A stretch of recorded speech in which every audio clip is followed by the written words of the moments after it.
2018 ခုနှစ်ဇန်နဝါရီလ14ရက်မနက်စောစောပိုင်းချိန်ကယ်လီဖိုးနီးယားပြည်နယ်ရဲ့လမ်းမထက်မှာအသက်19နှစ်အရွယ်မိန်းကလေးတစ်ယောက်တုံတုံရီနဲ့ပြေးလွှားနေပါတယ်။သူမရဲ့နာမည်ကဂျော်ဒန်ဒါဗင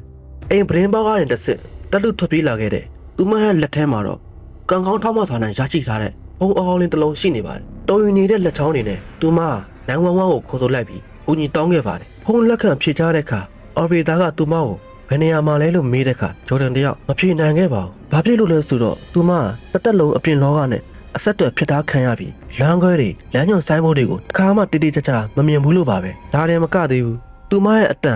က်19နှစ်အရွယ်မိန်းကလေးတစ်ယောက်နဲ့မတူပဲကလေးငယ်တစ်ယောက်လိုဖြစ်နေပြီးစေဝါဆိုတဲ့စကားလုံးရဲ့အဓိပ္ပာယ်ကိုတော့နားမလည်ရှားပါဘူး။ဂျော်ဒန်ကရဲတွေကိုတုံးလုံးစရာအမှန်တရားတစ်ခုကိုဖွင့်ရပြောပြခဲ့ပါတယ်။အဲ့ဒါကတော့သူမရဲ့အိမ်မှာမောင်နှမ73ယောက်ရှိပြီးသူမရဲ့ညီမငယ်လေး2ယောက်ဟာအစာခိုးစားလို့ဆိုတဲ့အကြောင်းပြချက်နဲ့ကတဲ့မှာတန်ကြိုးတွေနဲ့အခြေခံထားရတယ်ဆိုတာပါပဲဒီလိုနဲ့အခြေအနေတွေကထူးခြားဆန်းပြပြီးအရေးကြီးနေမှန်းသိတဲ့ရဲရရှိကာလာချီယာမနက်ခင်းရဲ့အမောင်းထဲမှာဂျော်ဒန်ရှိတဲ့နေရာကိုကားမောင်းပြီးရောက်ရှိလာခဲ့ပါတယ်ရဲရရှိကာလာချီရှေ့မှာရက်နေတဲ့ဂျော်ဒန်ဟာဝေစားတွေစုပ်ပြက်ပေးနေပြီးအာရချိုးတဲ့လက္ခဏာတွေနဲ့အထင်ရှားရှိနေပါတယ်ဂျော်ဒန်ကရဲရရှိကိုသူမရဲ့ဖုန်းထဲကဓာတ်ပုံတစ်ပုံကိုပြလိုက်တဲ့အခါမှာတော့ရဲရရှိတယောက်ဟာလုံးဝစွန့်အားသွားခဲ့ရပါတယ်အဲ့ဒီပုံထဲမှာကလေးတယောက်ဟာညက်ပတ်ပေးနေတဲ့ကရင်ပေါ်မှာတန်ကြိုးစစ်တွေတောလောက်တွေနဲ့တုံမြောက်မလုံနိုင်အောင်ခြေတောင်ချင်းခံထားရလို့ပါပဲဒါကဘာကြီးကိုတုံလုံးသွားစေခဲ့တယ်တာပင်မီသားစုရဲ့ငရဲကန်းကြီးကိုဝင်ရောက်စီးနှင်းမှုဖြစ်လာတဲ့ပထမအဆုံးတဲလွန်စားပဲဖြစ်ပါတယ်ရဲရရှိတွေဟာ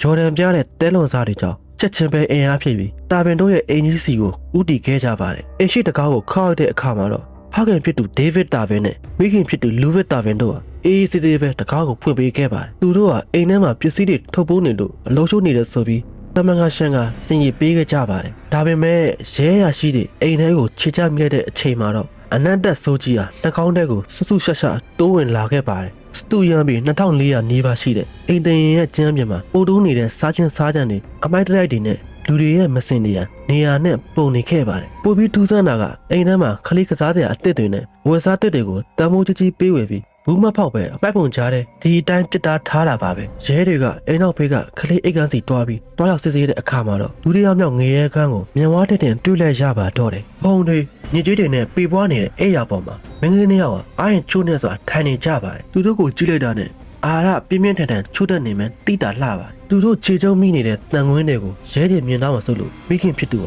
ရဲတွေမွေးခဲ့မှာတန်ကြိုးတွေကိုအလင်းမြန်ဖြုတ်ပြီးဗီဒီယိုထဲမှာဟွက်ထားခဲ့တာပါဒါတည်းမကသေးဘူးရဲရရှိတယောက်ဟာအိမ်ဝင်းသားကတတိယမြောက်အခန်းထဲကိုဓမီနဲ့ထိုးကြည့်လိုက်တဲ့အခါမှာတော့တကယ်တွေးပြစရာကောင်းလာတဲ့မြင်ကွင်းကိုမြင်လိုက်ရပါတယ်စေကျော်တက်ရွယ်ကောင်းလေးတယောက်ဟာဂရင်အပေါ်တက်မှာလက်ကောက်ဝတ်တွေခြေချင်းဝတ်တွေကိုတန်ကြိုးထူကြီးတွေတောလောက်ကြီးတွေနဲ့တိတိကျကျတောက်ခတ်ပြီးခြေတောင်ထားခြင်းခံထားရတာပါဒီမြင်ကွင်းကိုမြင်လိုက်ရတဲ့အချိန်မှာတော့ရဲတွေဟာဒီကလေးတွေကိုချက်ချင်းကယ်တင်ရအောင်ဆိုတဲ့အရေးပေါ်အခြေအနေအဖြစ်သတ်မှတ်ပြီးမိဘနှစ်ယောက်စလုံးကိုလက်ထိတ်ခတ်ဖမ်းဆီးလိုက်ပါတော့တယ်ရဲတွေဟာမိဘနှစ်ယောက်ကိုဖမ်းဆီးပြီးတောတွေကိုလက်ရှာကတန်ကြိုးခတ်ထားခံရတဲ့ကလေးတွေကိုအများဆုံးကယ်တင်ကြပါတယ်ဆေးရုံကိုပို့ဆောင်ပြီးစစ်ဆေးလိုက်တဲ့အခါမှာတော့တကယ်ကိုမျိုးနှံစရာအမှန်တရားကြီးပေါ်ထွက်လာခဲ့ပါလွန်မြောက်လာတဲ့မော်ဒမ73ယောက်ထဲကထဝက်ကျော်ဟာအသက်18နှစ်ကနေ29နှစ်ကြားရှိတဲ့လူကြီးတွေဖြစ်နေတာပါဒါပေမဲ့နှစ်ပေါင်းများစွာအမောင်ချထားခံရပြီးအာဟာရပြက်လက်လွန်ခဲ့လို့တန်28နှစ်ရဲ့အကိုကြီးရဲ့အလေးရင်ဟာ82ပေါင်ပဲရှိနေပြီးအားလုံးကခလေးတွေလိုပူပူညံ့ညံ့လေးတွေဖြစ်နေခဲ့ကြပါသူတို့ဟာအိမ်ထဲမှာတစ်နှစ်ကိုတစ်ချိန်ပဲရေချိုးခွင့်ရခဲ့ပြီး